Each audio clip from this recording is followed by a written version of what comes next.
आचार्य जी, तन्मात्राओं का बोध विवेक कर लेना चाहिए, अनुमान से बोध विवेक कर लेना चाहिए।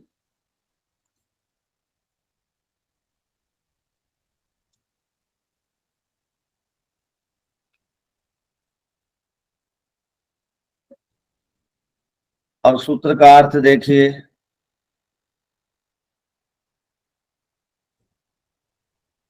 स्थूलात् पृथ्वी आदि स्थूल भूत गणात्, पृथ्वी आदि स्थूल भूत गण माने समूह के द्वारा, ये कार्य पदार्थ हैं, कार्यात कार्य पदार्थों के द्वारा, तत्कारणस्य इन कार्य पदार्थों का कारण का, कारण कौन, तो कोष्टक में बंद है, पंच तन्मात्रस्य अर्थात सूक्ष्म भूत गणस्य, ये सूक्ष्म भूत गण हैं, समूह हैं, इनको अविशेषस्य, इनको अविशेष कहा जाता है। अनुमान अनुमान के द्वारा, बोधो विवेक, बोध माने विवेक, कार्य कर लेना चाहिए, अर्थात सूक्ष्म भूतों को अविशेष कहा जाता है।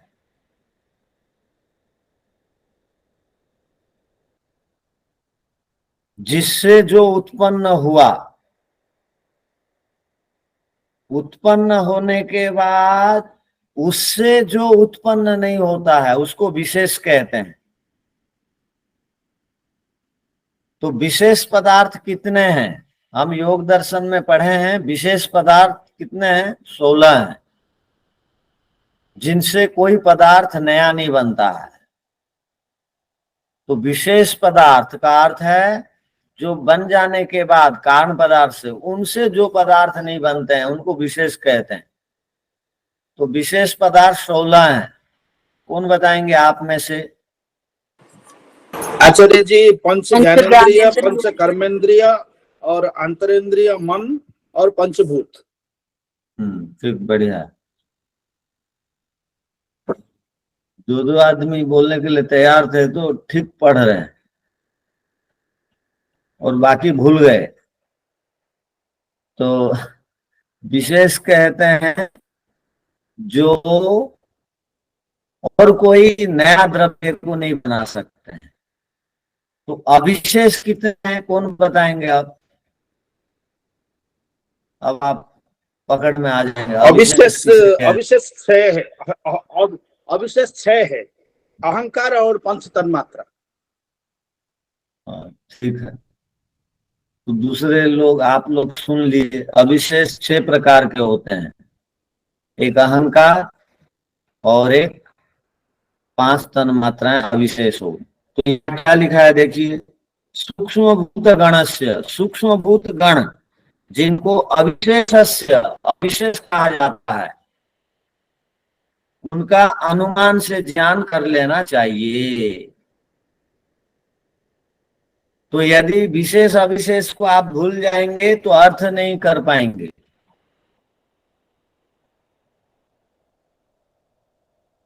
चलिए अब आगे, पुनः दोबारा और आगे क्या बताया जाता है, बाह्य आभ्यंतराभ्याम तैश्च अहंकारस्य, यहाँ क्या कहा गया, बाह्य आभ्यंतराभ्याम, बाह्य इंद्रिय और आभ्यंतर इंद्रिय, तैश्च और 5 तन्मात्राएं, वे 5 तन्मात्राएं, बाह्य इंद्रिय 10 हो गई, बाह्य 11वां है जिसको आभ्यंतर इंद्रिय से पढ़ा गया है।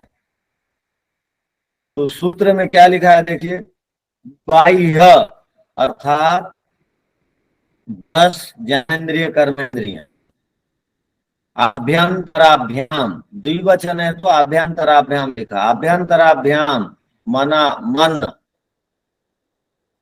तो ये हो गए 11।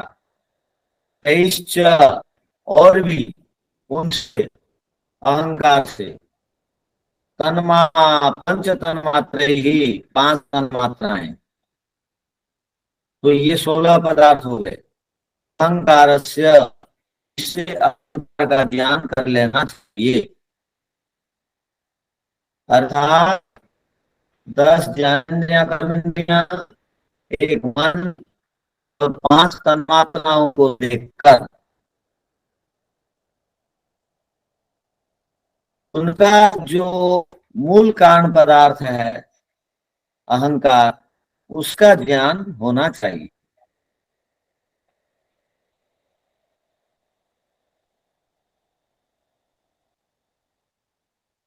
बाह्य और आभ्यंतर शब्द आ गया। पीछे हम 61वें सूत्र में उभय इंद्रियम पढ़े थे, उसका अर्थ बाह्य आभ्यंतर हो गया। 23 उनके द्वारा, उन तन्मात्राओं से, बाह्य इंद्रियों से, आंतरिक इंद्रियों से और तन्मात्राओं से अहंकार का अनुमान करना चाहिए।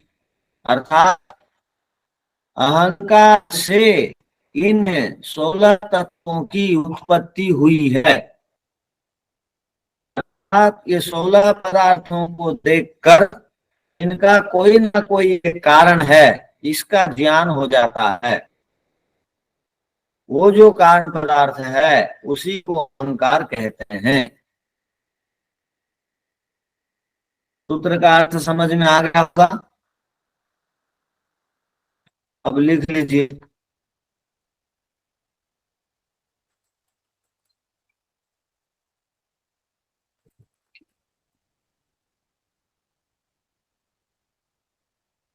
बाह्य इंद्रिय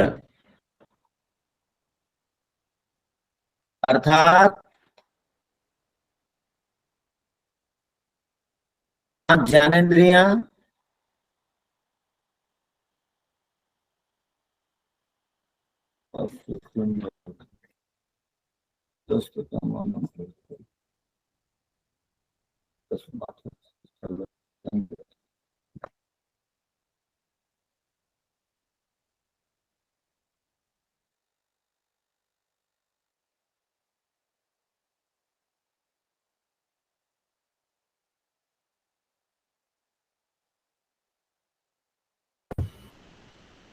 लिखिए।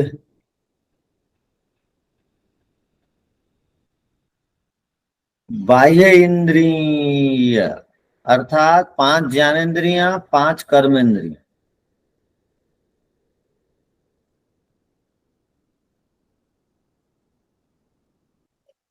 आभ्यंतर इंद्रिय अर्थात मन।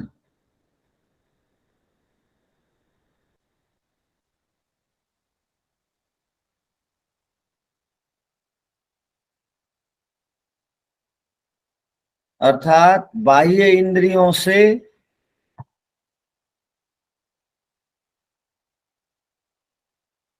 अल्प विराम, आंतरिक इंद्रिय से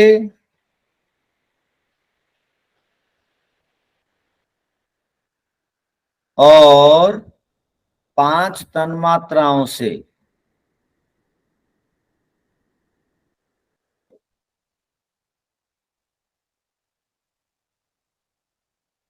अहंकार नामक द्रव्य का अनुमान करना चाहिए।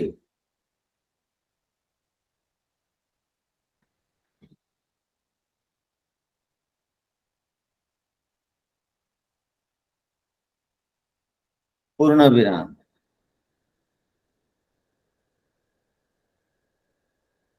ये 16 पदार्थ उत्पन्न हुए हैं, अल्प विराम। जो पदार्थ उत्पन्न होते हैं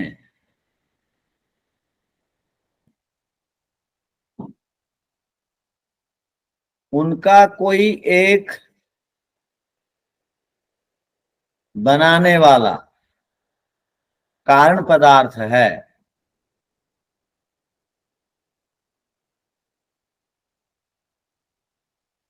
वह कारण पदार्थ अहंकार है। उस अहंकार से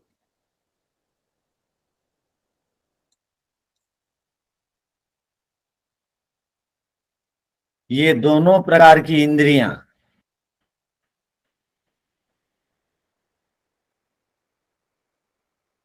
और 5 पदार्थों का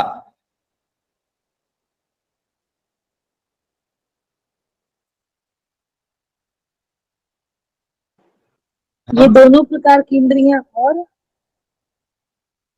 और 5 तन्मात्राओं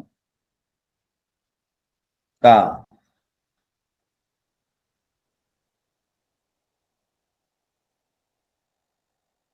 क्या हुआ वाक्य? उस अहंकार से यह दोनों प्रकार की इंद्रियां और 5 तन मात्राओं का हाँ, मन छूट गया है। हाँ, तो दोनों प्रकार की इंद्रियां का अर्थ तो मन भी है। जी जी।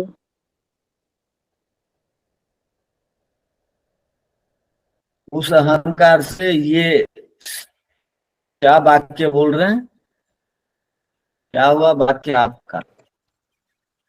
उस अहंकार से ये दोनों प्रकार की इंद्रियां और 5 तन्मात्राओं का यहाँ तक निर्माण हुआ है,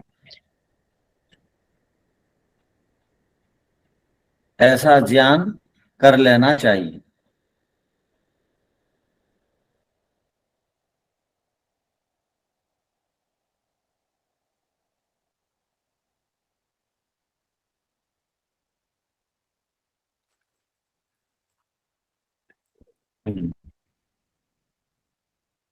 अब देखिए उसका अर्थ।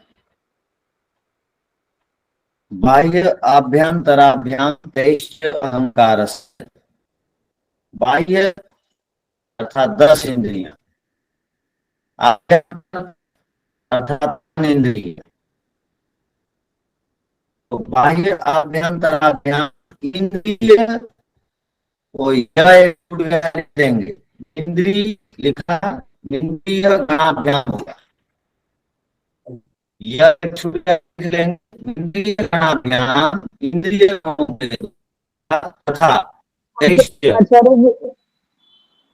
ध्वनि बीच बीच में आपकी स्पष्ट नहीं आ रही है अभी।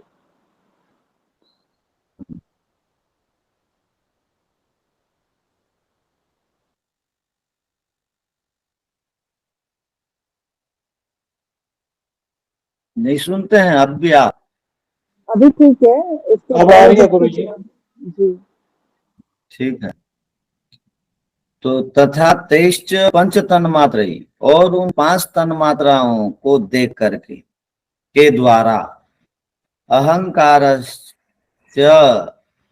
अहंकारस्य अनुमानेन बोधो विवेकः कार्यो। अहंकार का अनुमान के द्वारा बोध विवेक कार्य होना चाहिए। यदेषां, ये एक बड़ी बात यहाँ पर बताई गई। देखिए, कार्य का अनुमान कर ले।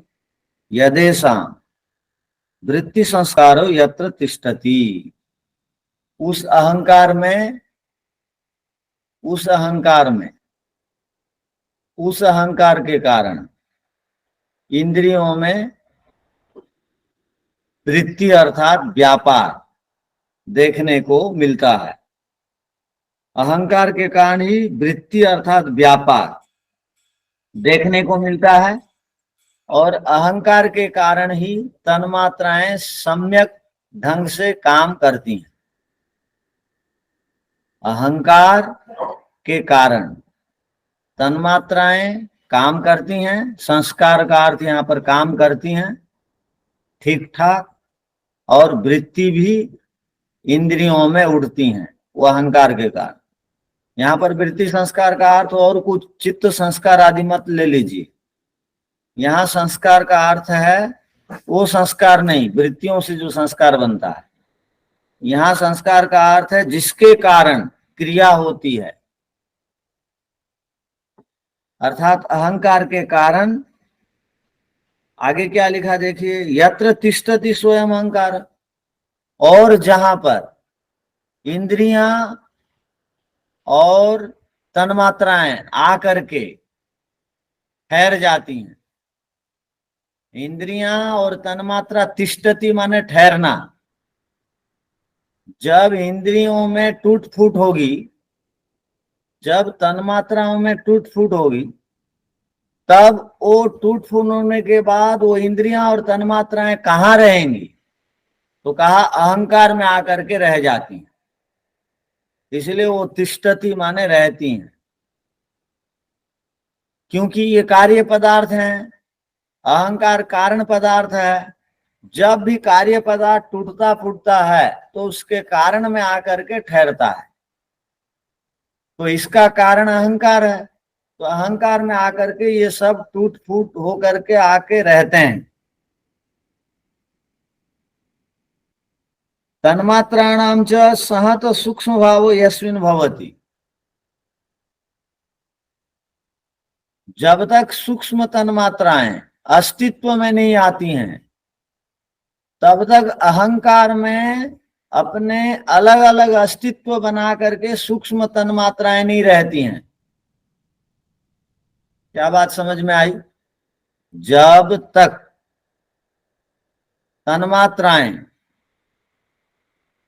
अस्तित्व नहीं आती हैं, अलग अलग के रूप में नहीं बन करके आती हैं, और जब अहंकार में वो मूल रूप को उसके कारण पदार्थ में विलीन रहती हैं तन्मात्राएं, तब रूप तन्मात्रा, शब्द तन्मात्रा, स्पर्श तन्मात्रा के रूप में अलग अलग रूप में अहंकार में नहीं रहते, एक तत्व के रूप में वहां पर पड़े रहती हैं तन्मात्राएं।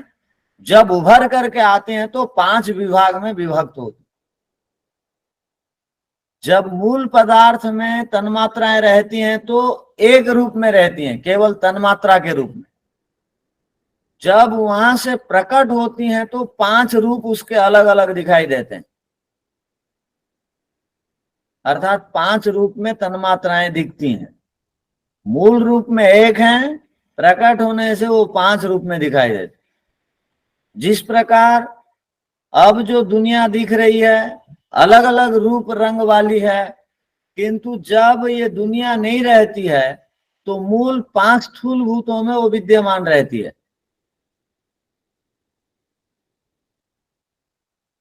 वैसे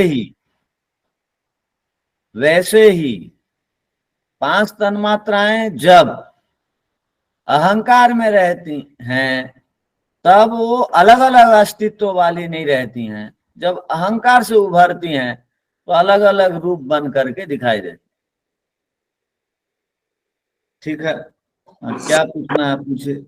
आचार्य जी, परंतु कोई भी पदार्थ जब बनता है तो उनमें कुछ न कुछ रूप में तो उनकी अस्तित्व रहता ही है ना,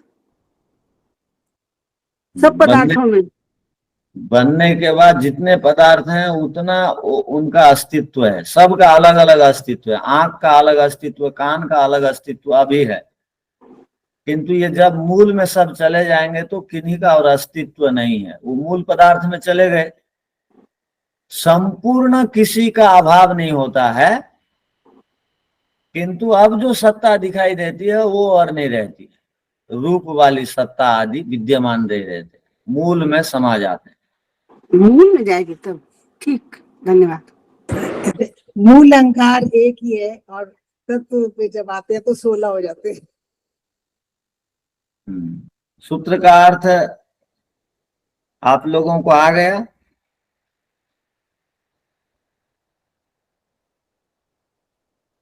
वृत्ति संस्कार का अर्थ आप में से कौन बताएंगे? अब बताइए। वृत्ति संस्कार का एक बार और बताइए। जिसके कारण क्रिया होती है, यहाँ पर लेना चाहिए। वृत्ति का अर्थ व्यापार। इंद्रियों में व्यापार होता है, इंद्रियां विषयों में लगती हैं। जब इंद्रियां विषयों में लग जाती हैं तब वो जागृत अवस्था है। जब इंद्रियां विषयों में नहीं लगती हैं तब आपकी समाधि अवस्था है। अब कौन सी अवस्था में है आप? अभी तो जागृत में है। हाँ, ठीक है। तो जब इंद्रियां वृत्तियों में नहीं लगी रहती हैं, तब समाधि आपकी रहती है या सुसुप्ति सुसुप्ति रहेगी? अवस्था है, सुसुप्ति अवस्था रहेगी, सोए हुए रहेंगे। तो आपकी तो कभी समाधि नहीं लगी है, या आप तो संसार के विषयों में लगे रहते हैं या तो सुसुप्ति में रहते हैं, ऐसा मान लें। मान लो, कभी कभी कभी मन लगता है, नहीं तो ऐसे ही रहता है। अच्छा, सोए नहीं रहना चाहिए, क्यों सोए हैं हर समय? नहीं, वो नहीं, मतलब कि निद्रावस्था में। ठीक है। तो ये हो गई बात कि वृत्ति संस्कार का अर्थ हो गया कि सम्यक रूप से, संस्कार का अर्थ क्या है? सम्यक रूप से यदि क्रिया चल रही है तो वो संस्कार है। तो सम्यक रूप से क्रिया चलती है तन्मात्राओं के द्वारा और इंद्रियों के द्वारा, मन के द्वारा, इसलिए ये वृत्ति संस्कार। ये वृत्ति संस्कार अहंकार के कारण सम्यक रूप से क्रियाओं को करने में सक्षम है, और जब ये खत्म हो जाते हैं तो मूल कारण में आकर के समा जाते हैं।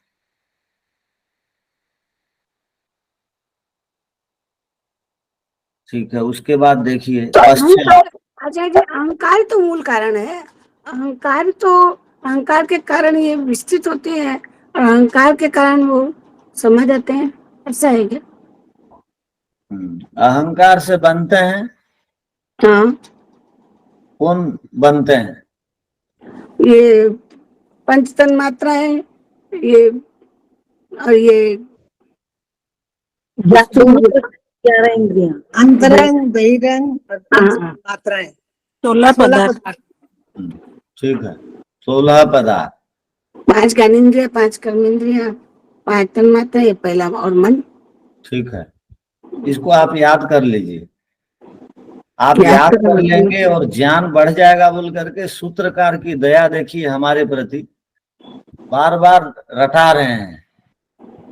सूक्ष्म रूप से बता बता के स्थूल में लाए, अब स्थूल से ले लेके सूक्ष्म में लेंगे। तो उनके उपकार को स्वीकार करते हुए हम लोग अब इसको कभी ना भूलें। ये फिजिक्स केमिस्ट्री के समान है ये सारी बातें। तो कई लोग, हम लोग क्या बोलते हैं कि आर्ट्स ग्रंथों में फिजिक्स केमिस्ट्री आदि नहीं है, तो यही तो है ये सब। तो जो पदार्थ, जिन जिन पदार्थों में जो पदार्थ परिवर्तनशील है, जिन जिन पदार्थों में आप परिवर्तन देखेंगे, वे सारे के सारे पदार्थ अनित्य पदार्थ हैं। तो अहंकार केवल निमित्त बन रहा है, कारण, किंतु उसमें भी परिवर्तन होते रहता है। तो अहंकार केवल 16 तत्वों के लिए ही कारण पदार्थ हैं, बस 16 तत्वों के लिए कारण पदार्थ हैं, 16 कार्य पदार्थों के लिए कारण पदार्थ हैं। इसीलिए उनको अविशेष कहा गया, क्योंकि उससे कुछ चीजें बनती हैं। और अहंकार तत्व का सौभाग्य है कि उससे 16 पदार्थ बन गए। इतना बड़ा काम किया ये कारण पदार्थ, किंतु जो महातत्व था उससे केवल एक ही पदार्थ बन रहा था, अहंकार। तो यहां कहना ये चाह रहे हैं ऋषि कि जो कारण पदार्थ हैं, वो कारण पदार्थ भी मूल कारण पदार्थ नहीं है अभी तक। अभी हम स्थूल से सूक्ष्म की ओर आ रहे हैं। जब तक हम प्रकृति तक नहीं चले जाएंगे, तब तक जितने भी कारण पदार्थ बन रहे हैं, ये मूल कारण पदार्थ नहीं है, इनमें भी परिवर्तन होता है। तो जिन जिन में पदार्थों में परिवर्तन होता है वो कार्य पदार्थ हैं। वही कार्य पदार्थ दूसरे पदार्थों के कारण हो जाने से, वो प्रकृति से बनने वाले कार्य पदार्थ हैं, किंतु वो कारण हो जाने से उनको बाकी कार्य पदार्थों का कारण के रूप में स्वीकार कर लिया जाता है। यहाँ महतत्व को या अहंकार को बाकी पदार्थों का कारण कह दिया गया, इसका अर्थ ये नहीं है कि ये मूल कारण है। मूल कारण में परिवर्तन नहीं होता है, इन सब कारणों में परिवर्तन होता है, और जिसमें भी परिवर्तन होता है वह पदार्थ अनित्य पदार्थ है, बना हुआ पदार्थ है, वो टूटेगा फूटेगा, एक दिन समाप्त होगा। तो अब हमको क्या ज्ञान हुआ कि ये सारे पदार्थ टूटेंगे फूटेंगे, समाप्त हो जाएंगे, कारण में लय हो जाएंगे। इसका मतलब इनसे बनने वाला शरीर भी एक दिन समा जाएगा, कारण में टूट जाएगा फूट जाएगा। इसलिए शरीर के आकर्षण के पीछे हमको नहीं पड़ना। जब ये टूटने फूटने वाले पदार्थ हैं, अध्रुव पदार्थ हैं, ध्रुव नहीं है, नित्य नहीं है, तो हम क्यों मूर्ख के समान अनित्य पदार्थों के पीछे भाग रहे हैं? चलो नित्य पदार्थ की खोज में निकलते हैं। तो नित्य पदार्थ तो तीन ही हैं, उनके खोज में निकलने के लिए ही इस ऋषि ने सारे सूत्रों को बनाया। तो ठीक है, अन्य सूत्रों को पढ़ेंगे आगे। ओ शांति शांति शांति। सबको सादर नमस्ते।